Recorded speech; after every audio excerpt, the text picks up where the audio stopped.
Welcome back to the Crochet Crowd. So my friends at yarnspirations.com. Today's the Big Bold Tassel Crochet Basket. Working with thick yarn makes me kind of giddy. I don't know what it is. I think it's because I'm 12 years old in my head.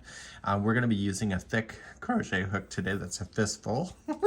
And here we go. It's a 16mm size Q crochet hook today. We're going to be using Bernat Blanket Big Bold, and look how thick this is, and it's a really fun yarn to be able to play with, and you can see some really cool stuff. So I'm going to be teaching this not from necessarily a beginner's point of view, but I'm going to give you some extra tips to keep an eye on this. So in the meantime, what I'm going to do is strip off the ball band. What you have here is gray bold, and get your balls ready to go. And we're going to get going, and I can't even get my ball out.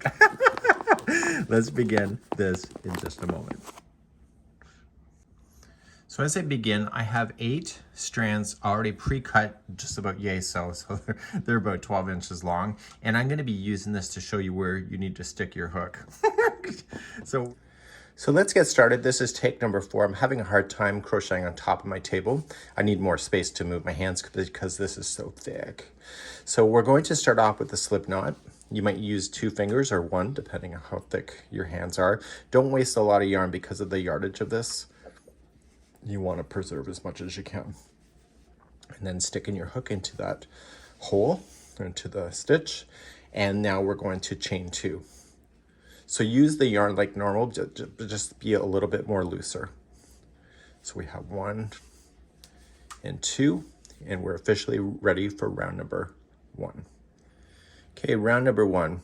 We're going to go second chain to the hook, which is right back here, and we are going to place in 8 single crochet. So just let that yarn just glide on its own. So we have 1, and let the straggler just get trapped inside. This is 2. Now, because I'm just starting out, I need more to grab onto, so I'm going to be a little bit all over the place until I have more to hang on to. And because I'm not used to grabbing things that are so thick like this, it's a little bit of a struggle for me, but I will overcome. You watch. This is 3. Okay, and then 4.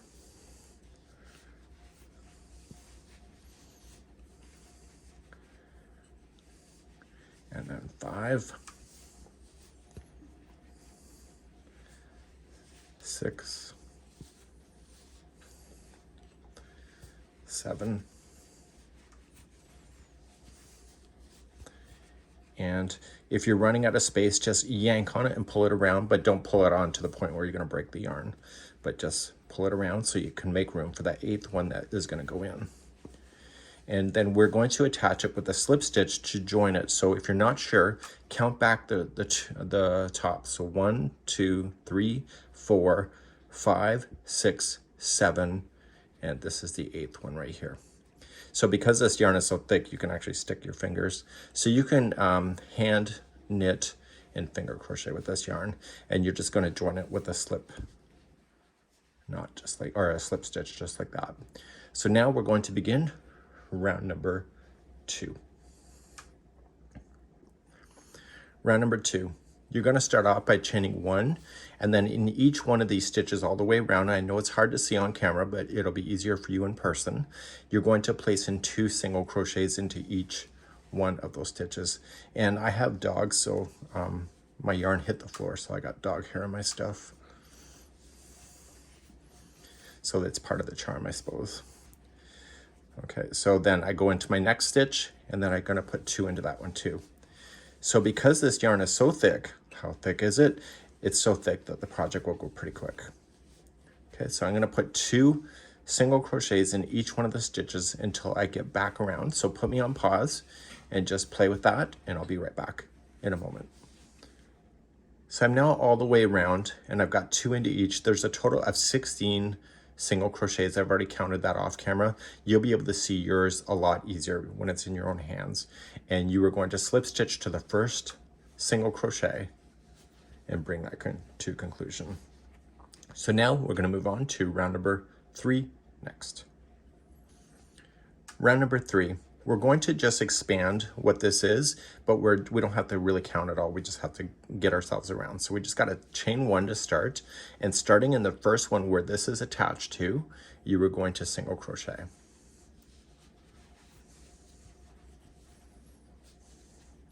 And then in the next one, single crochet.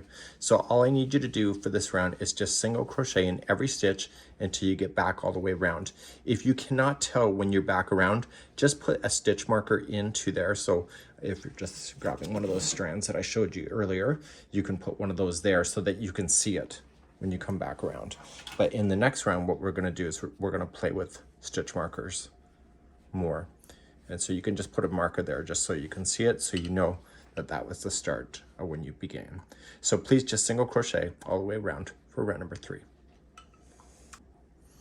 So just a little tip as I'm doing round number 3, you notice how it's bowling away from you, so it's kind of sinking down like a bowl.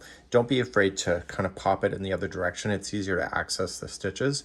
And when you do single crochet, don't be afraid to pull up a little bit more slack than you normally would, just because it's easier to move your hook around. So if you're too tight, it becomes a problem.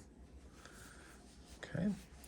And so this yarn, because it's changing color on its own, is really kind of cool, because I don't know how it's going to look at the end, other than the main photo, but because I've chose a different yarn, I don't know, a different yarn color.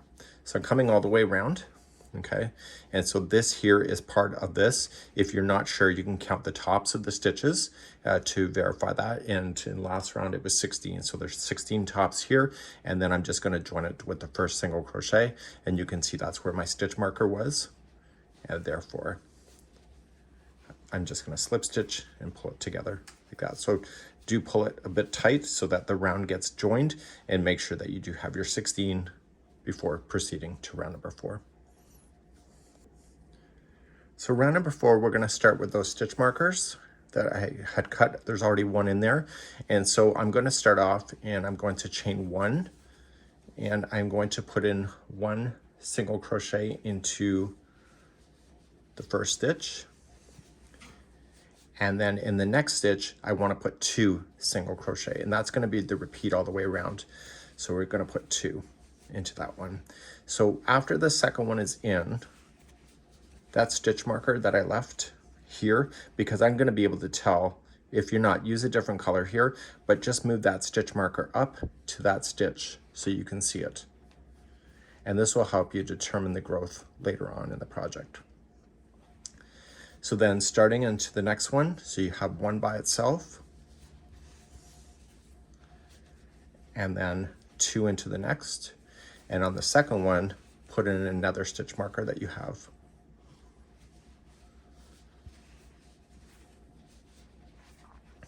Okay. And then you'll see this, because every time you hit the stitch marker in the future, you'll be adding more stitches to make it bigger. And because you can see it with the stitch marker, it's going to be easier. So continue around. So 1 into the next, and then 2 into the one after that. So I want to make sure that the yarn is flowing off the ball nice and easy, so that it doesn't reflect any tension change within my project. So there's 2 in this one, and just take that extra time and put in a stitch marker. You'll thank yourself later. So I need you to do this all the way around for this round number 4, and I'll see you at the end of the round in just a moment. I'm coming up around on number 4, and I've got all my stitch markers in, so the last one will have 2 single crochets into the same stitch. Now, if you're not familiar with crochet, there's always a space that looks like it's a stitch, it's not. So then you're just going to attach it with a slip stitch to the first single crochet that you started with. So when you did this, all but the last one has the stitch marker in it, so you can kind of see when you're coming all the way around. So let's move on to round number 5. So round number 5, because I had you do the stitch markers, you're going to see which stitch has the extra stitch in it. So you're going to start off and you're going to chain 1, and the first 2 stitches that you see, the one that it's attached to plus this one, are both a single crochet.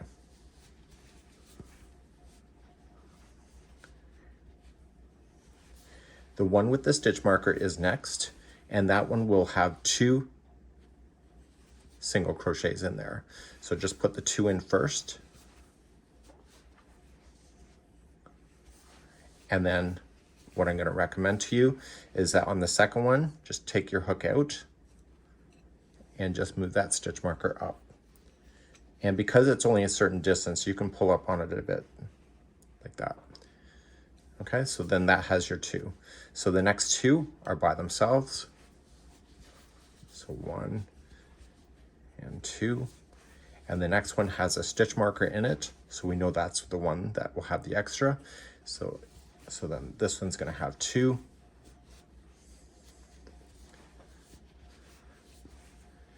And on the second one, I want to move that stitch marker up so I can see it again in the next round. So please do this all the way around for round number 5. When you're coming back around, you're going to have the 2 by itself. And then the last one has 2 into the same stitch. So I didn't mark that last one, as you know. And then you're just going to join it to the first single crochet that you have. Okay, we're going to move on to round number 6 next. You're going to notice that it's bowling down like this. Don't worry about it and just keep on going. Let's move on to round number 6. Round number 6. This is the last time we're going to grow it, but it's going to take a few more rounds after before it stabilizes and starts climbing up the side of your basket. So you're going to start off and you're going to chain 1, and you were going to put 3 single crochets in a row. So we have 1, 2, and 3. And look where the stitch marker is next. It's right where you want it to be. It's on that 4th one. So the ones with the stitch markers will have 2 in it again. So we have 1 and 2.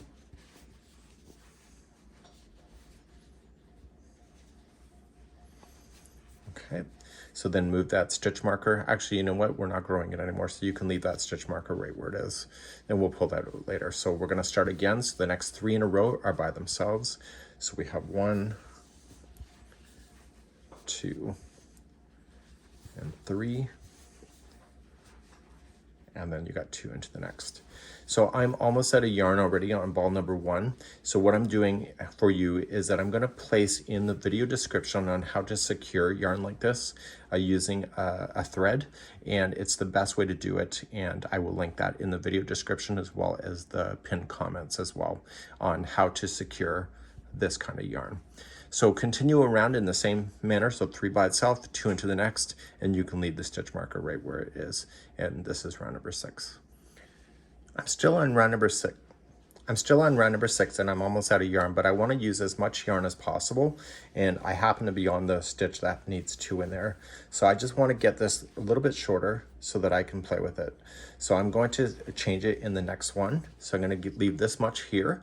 And then I'm just going to loop this yarn here. Don't have too much waste, and just pull that through to finish that stitch. And just leave this yarn to the inside of the basket. If that doesn't bother you, you can just leave it there. But as I said, there's a video in the pinned comments and description on how to finish off yarns like this, if you would like to do that. So then just continue along. So we've now just jumped to ball number 2 here on round number 6, and I'm going to finish this round in just a moment. Finishing up on round number 6, the last stitch has 2 into the same stitch. And then just join it with the slip stitch to the first single crochet. Okay, let's move on to round number 7 next. Okay, this basket's going to get easier now. And we're going to start off by just chaining 1, and starting in the first one where the join is, you're just going to single crochet in each stitch all the way around. And according to this, it has 40 single crochets, just in case you're going to ask me that. So just single crochet all the way around for round number. I'm at the end of round number 7, and I know that because I am. So I know that's not much of an answer. What I want to do though, is that because I'm starting to question myself because the stitches are starting to look similar, is that I'm going to pull a stitch marker out and leave it at the end of the round. So I know that when I see this, when I come back around, this is the end. So if that's something that may be helpful for you, it might be. So now I'm just going to join with a slip stitch to the first single crochet. Okay, so now I know when I hit this is the last. Now moving on to round number 8. In crochet, there's always 2 loops that make up the stitch. Okay, so this there. So what we want to do is that we want to only play with the 1 loop here. This is considered the back loop because it's away from you. So the front loop here, this is to you, so you don't want to use this one. So you want to dive in between the 2 to capture that. And it's going to create a bend in the material. So let's just get this through. So I'm going to chain 1, and I am going to just go into the back one only. So I'm not going into both stitches, so there'll only be 1 really thick strand, and I'm going to single crochet. And this will cause the bottom of the basket to bend naturally.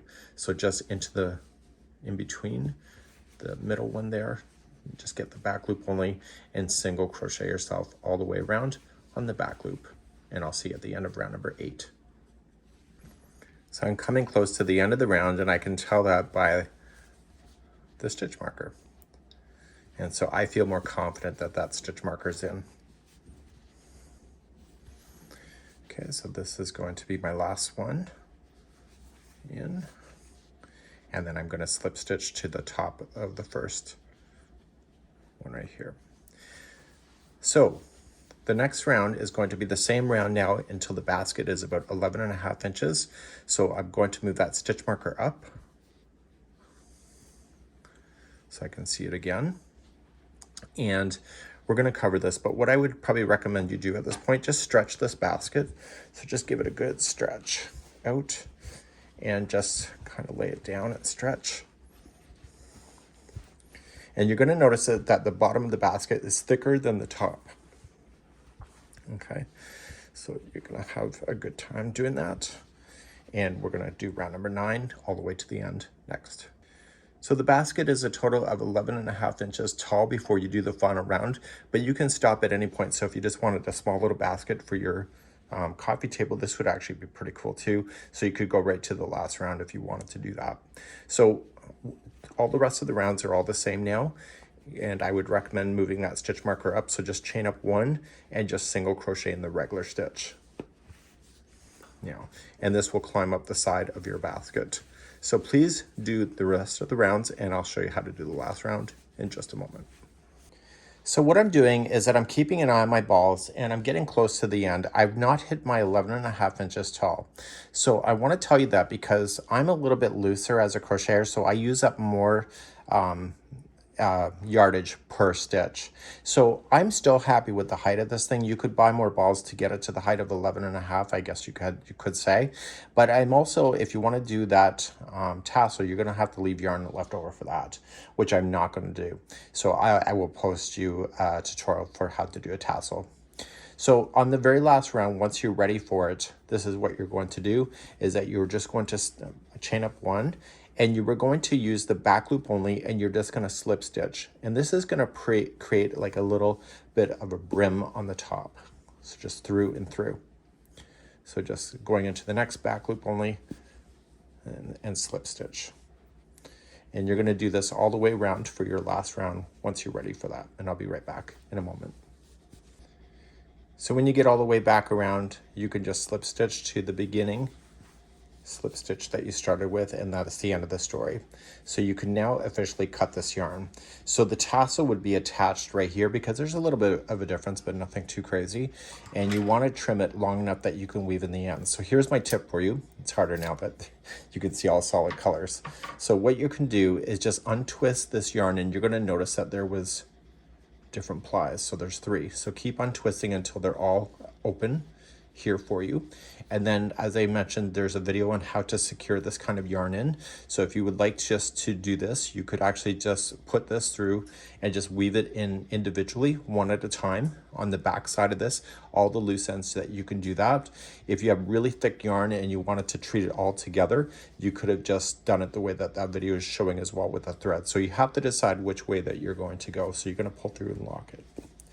So in this case, because the yarn is not too thick, you could just throw it through a tapestry needle and just weave it in on the end. Now, when you're doing your tassels, I'm going to provide another tutorial for that on how to make the tassel work.